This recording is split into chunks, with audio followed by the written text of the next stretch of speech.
Les amis, bonjour à tous, j'espère que vous allez bien. On se retrouve aujourd'hui pour la review habituelle du lundi soir de l'épisode, cette fois-ci, numéro 111 de Dragon Ball Super. C'est super, ça va avec Jiren vs Hit, enfin.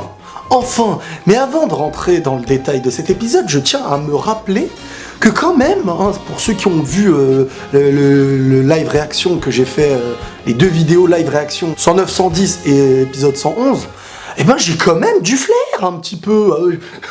Oui, mais toi je t'avais dit de manière. J'ai quand même un petit peu grillé presque tout ce qui s'est dit dans l'épisode, sans les sous-titres, je ne parle même pas le nippon. Oui, parce que globalement dans cet épisode-là, qu'est-ce qu'il y a eu? Il y a eu Freezer qui n'a pas tué Goku, mais ça, presque tout le monde le savait. D'un autre côté, on a eu les Ribrianne Château avec Vegeta qui ont un petit peu de mal, et elles ont, enfin il y en a une, Ribrianne machin, qui a compris que ça devenait chaud pour leur univers, l'autre qui a essayé de lui remonter le moral en lui disant « Mais non, on va pas mourir, bon, on va mourir mais je vais pas te le dire ». Tu vois, un truc comme ça, et bien entendu, le grand combat tant attendu, Hit vs Jiren. C'est énorme. À mes yeux, franchement, je sais pas si je l'attendais peut-être plus que Goku vs Jiren. Parce que Goku vs Jiren, avant d'avoir l'Ultra Instinct, j'étais conscient que Goku il allait se faire défoncer. S'il n'avait pas l'Ultra Instinct, il était cuit, Goku. Hein, c'est vrai, le Genki Dama, c'était sa botte secrète, il y avait moyen. Mais Jiren, Hit, il y avait quand même quelque chose à mes yeux. C'est quelqu'un qui a quand même des techniques meurtrières, le gars.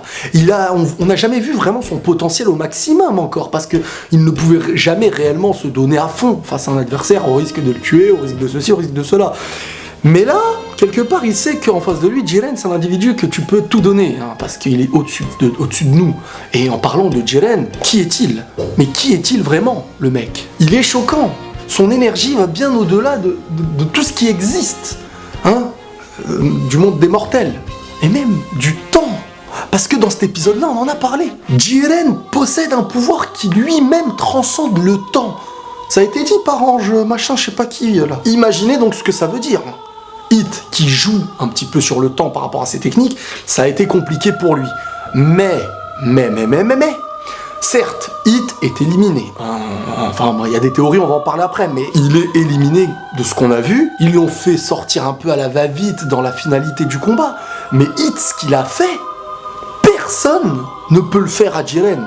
Hein, sans technique chelou, ultra instinct. Je parle d'un individu comme ça, là, comme il est arrivé dans le tournoi. Sans qu'un truc lui arrive après, par la suite, pendant le tournoi. Et ben, ce qu'il a fait, Hit, là. Déjà, le fait de pouvoir le toucher, il lui a en plus de ça créé une dimension dans laquelle il se trouvait, ce qui avait un petit peu bloqué Jiren. C'est incroyable. Il a fait un truc de fou. Il a tenu le combat un peu au corps à corps. C'était lui qui attaquait et l'autre qui, j'ai envie de dire, contrait. Comment on vient me dire après, ouais, mais Hit, il a pas fait le poids. Mais Hit, ce qu'il a fait, là, personne ne le fait dans le tournoi. Ramenez-moi une personne qui est arrivée dans ce tournoi avec des pouvoirs de l'avant-tournoi, j'ai envie de dire, et qui peut faire ça à Jiren.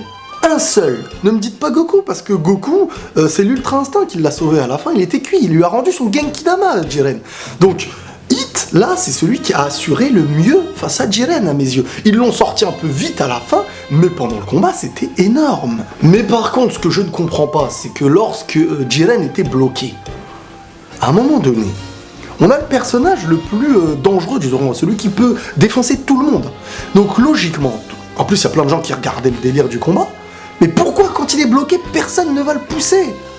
C'est quoi ça? Donc oui, concernant l'univers 6 de Hit, lui-même a dit à ces trois poteaux là, non, allez-vous-en, en gros, laissez-moi m'occuper de lui, je le termine, et vous, sauvez l'univers 6, occupez-vous des autres, quoi. Donc, on y a vu, et il y a eu un message qui a été passé par rapport à ça, c'est le Hit qui évolue. Et c'est vrai que nous, on est conscient qu'il évolue tout le temps en fonction de l'adversaire qu'il possède. Ça ne veut pas dire qu'il va toujours être à la même hauteur que l'autre. Si demain, Hit affronte Beerus, ça ne veut pas dire qu'il va être au niveau de Beerus.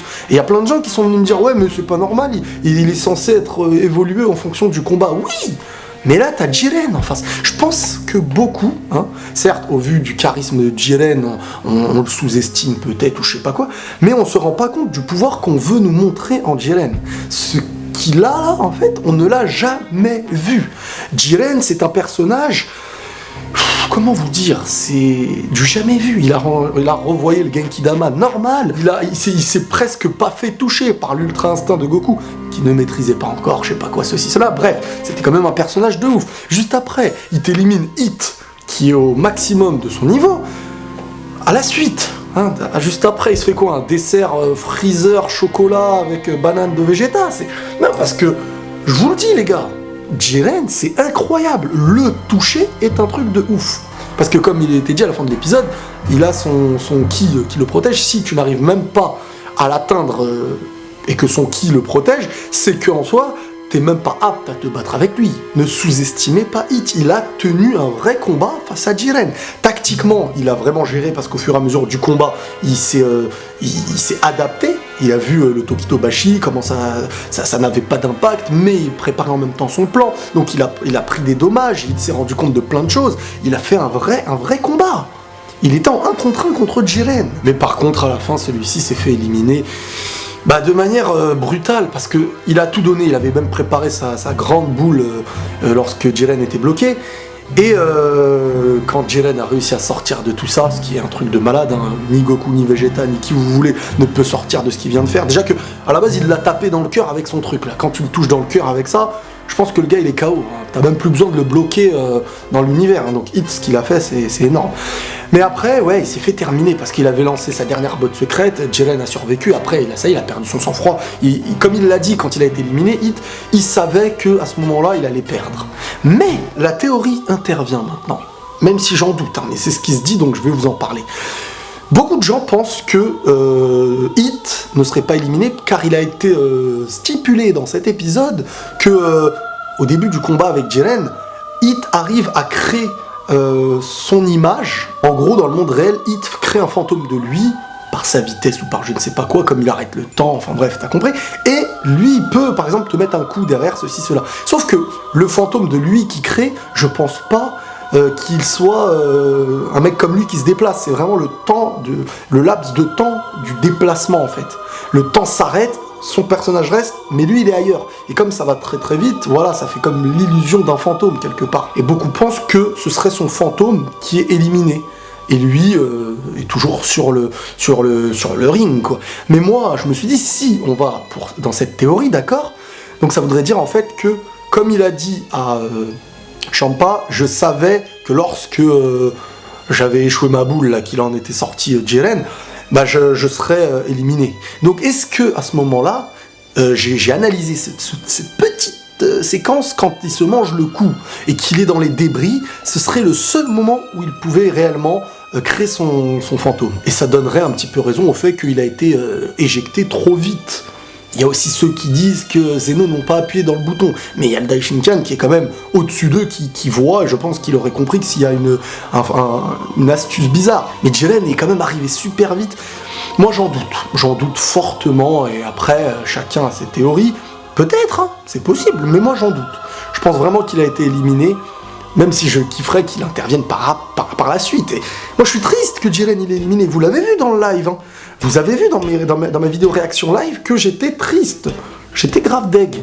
Parce que Hit, pour moi, je voulais pas qu'on le perde maintenant, mais face à Jiren, c'est comme en Ligue des Champions dans le foot, quand deux grandes équipes s'affrontent en 8ème, il y en a une qui part. Et ben là c'est pareil. Un truc aussi un petit peu choquant, c'est qu'on y voit, j'ai envie de dire, le désespoir lorsque Hit est éliminé de la part de Champa. Le désespoir, parce que il avait une tête vraiment, et c'est là où on l'a vu pour l'une des premières fois assez calme en disant « tu t'es bien battu ». Quelque part, c'est fini, autant partir avec les honneurs, comme on dit. Et ça prouve vraiment qu'il ressent le danger là, à ce moment-là, voir son meilleur élément partir. Même moi, ça m'a choqué un peu de voir Champa dans cet état-là. On va revenir un petit peu sur Freezer et Goku. Hein, l'épisode s'était terminé avec Freezer qui était censé tuer Goku, avec beaucoup de guillemets. Et juste après, celui-ci, comme convenu, il a donné l'énergie à Goku. Et la séquence était belle, parce que la séquence, comme on l'a dit, même moi dans la réaction live, c'était clairement grillé.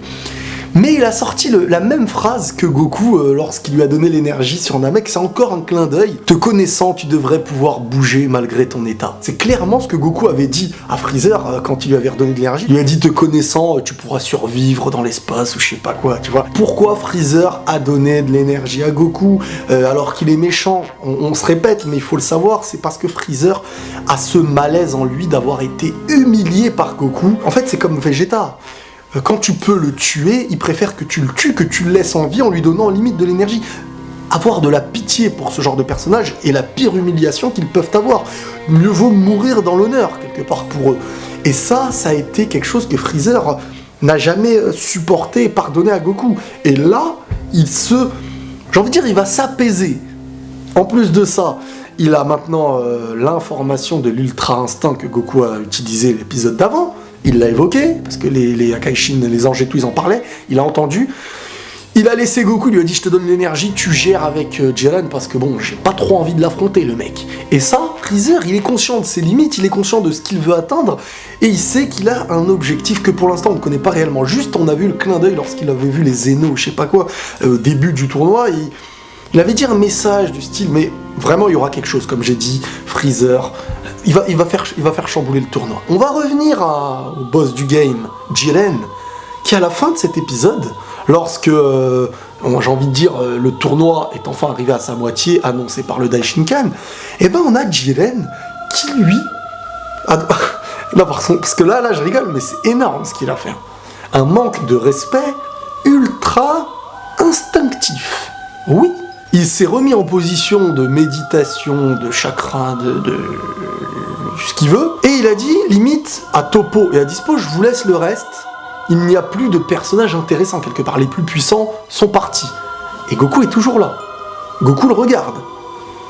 Goku est ignoré. Bon, on va parler de Vegeta et tout, qui eux sont en train de faire leur kermesse à droite à gauche, parce que c'est chaud. Et on apprend un petit peu du caractère de Jiren, qui est dans la provoque mais indirecte. Il a trop confiance en lui. Son pouvoir est trop énorme et il est conscient que son pouvoir est clairement meilleur que les autres, avec beaucoup de détails. On a vu le détail de quand il laisse Goku faire son Genki Dama, il n'est pas inquiet. Il sait qu'il va survivre à ça. Donc, est-ce que le fait qu'il puisse réfléchir à ça en ayant toujours trop confiance en lui, c'est quoi? C'est de l'arrogance? Ou bien il est au courant d'une chose qu'on ne sait pas encore? Et là, j'y viens, parce que Jiren, il faut savoir que le personnage n'a pas réellement de charisme. Moi, en tout cas, et beaucoup de gens le remarquent. C'est une boîte, j'ai envie de dire, enfin pas une boîte, mais un modelage d'un personnage qui représente que la force en soi. Il n'a pas de distinction réelle, il a juste la tenue, et on dirait que dedans, c'est un genre de tétard, le mec. Mais, musclé, le tétard, oui. Et on dirait qu'il a été créé pour être le plus puissant. T'as pas de vie, vous imaginez Jiren dans son univers, genre avoir une famille? Non. Ah, pourtant, tous les autres personnes, on peut les imaginer. Mais lui, non.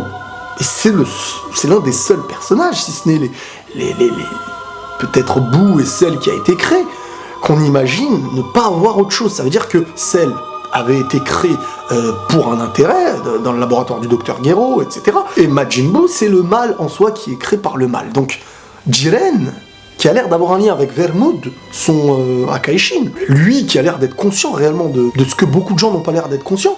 Et là, c'est là que je me dis que Jiren, le fait qu'il soit trop confiant peut jouer à son désavantage sur l'avenir. Parce que il a l'air d'être conscient d'une règle qu'il ne peut pas perdre. Pourquoi il ne peut pas perdre? Ça, seul lui et Vermouth ont l'air de le savoir. Et c'est ça qui va lui poser un problème, je pense, à la suite. En tout cas, je crois, parce qu'en termes de puissance, c'est du jamais vu. J'y reviens, je suis choqué. C'est pour ça que je vante le mérite de Hit, ce qu'il a fait. Et moi, par exemple, Goku, parce que Goku, voilà, c'est Goku, et on sait qu'un pouvoir va venir à lui. Hit, il a combattu avec ce qu'il a. Il n'y a pas eu de truc d'un coup qui est arrivé. Et c'est pour ça que Hit mérite le respect. Il a quand même fait du corps à corps. Il a quand même touché Jiren et l'a bloqué. Il l'a mis à la limite du... Franchement, s'il avait peut-être l'aide de plusieurs personnages à côté, Hit, ça aurait été un héros. Ça aurait été un héros, parce que les autres qui le finissent, et lui qui a mené ce que personne ne pouvait mener jusqu'à maintenant. Non, je suis désolé, Hit est un héros, les gars, c'est un bonhomme. Et faut l'assurer dans les commentaires, faut le défendre. Ah oui, il y a eu les deux Namek, là. Je comprends pourquoi on les a pas vus assez tôt. Parce qu'ils sont, franchement, ils sont nazes. Moi, je les trouve pas charismatiques du tout, les deux Namek, là. Autant j'aime bien leur couleur de peau. Je préfère le vert comme ça que le vert Piccolo. Même si avant, Piccolo, il était plus proche de ce vert-là. Mais bref. Et ouais, je pense que ces deux Namek-là, à un moment donné, ils vont peut-être fusionner. Ces Namek-là, ils vont servir à faire tenir des épisodes, hein, j'ai envie de vous dire. Hein, c'est pas... Il n'y aura pas une réelle avancée dans l'histoire. Hein. Et même Piccolo Gohan, hein, je suis pas très fan. Je pense que Piccolo va pas tarder à être éliminé en essayant de défendre Gohan, parce que les deux Namek vont peut-être fusionner, apporter un danger, un truc comme ça. Hein. Au passage, je lis pas les spoils. Donc si je dis un truc qui s'avère être vrai par la suite, je n'ai pas lu les spoils. J'ai eu du pot, ou j'ai mieux analysé un truc un autre jour, mais je ne lis pas les spoils. Oui. Bref, voilà un petit peu cet épisode 111 qui est en dessous de l'épisode 109-110, mais on va pas toujours dire à lui il est meilleur. L'épisode 109-110, c'est un petit peu la perfection actuellement dans Dragon Ball Super de ce qu'on a vu.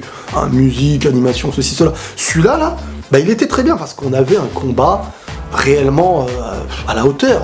Parce qu'il y a eu deux personnages très puissants. Et logiquement, quand deux personnages très puissants combattent, bah, ça peut finir vite, j'ai envie de dire. Parce qu'il suffit que l'un ou l'autre touche son adversaire pour que ça se termine. Parce qu'ils sont très puissants, c'est comme un combat de boxe de poids lourd.